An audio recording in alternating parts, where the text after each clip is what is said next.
At sa punto pong ito, ating pong talakayin ng update patungkol sa mga programa ng kasalukuyang administrasyon dito lang sa Mr. President on the Go.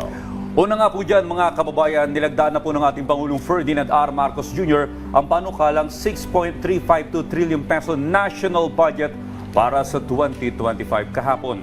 Isinagawa po ang pagpirma ng ating Pangulo upang maisabatas ang General Appropriations Act for Fiscal Year 2025 sa Ceremonial Hall ng Malacanang Palace matapos ang programa para sa paggunita ng Rizal Day kahapon.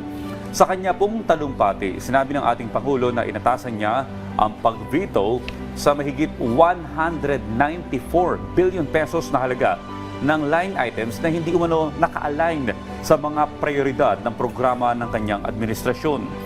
Ipinilin din niya na tiyakin na maayos na magagasta ang pondo upang hindi kapusin at madagdagan pa ang utang ng bansa.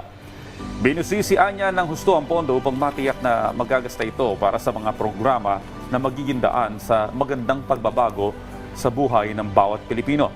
Inamin din niya na may mga nanawagan na i-veto niya ang buong pambansang pondo, ngunit anya maantala nito ang mga hangarin na pagbuti pa ng ekonomiya ng bansa. Nabanggit din po ni Pangulong Marcos Jr. na kabilang sa mga naalisan ng pondo ay ang ilang proyekto ng Department of Public Works and Highways o yung DPWH. Ang pagtaas po ng pondo ng DPWH ay isa sa mga labis na pinuna ng mga mambabatas at ilang sektor po ng ating lipunan. Sinabi rin niya na ang kontrobersyal na ayuda sa Kapos sa Kita program o yung AKAP ay dapat na pagtulungan ng Department of Social Welfare and Development, Department of Labor and Employment at ang National Economic Development Authority o NEDA. Sa ganitong paraan, aniya ay mas lubos na makikinabang ang mga tunay na karapat-dapat na mga benepisyaryo. Ilan po sa mga saksi sa pagpirma sa batas para sa pambansang pondo sina Senate President Cheese Escudero, House Speaker Martin Romualdez, Senator Grace Poe, ilang kongresista at ilang miyembro ng gabinete.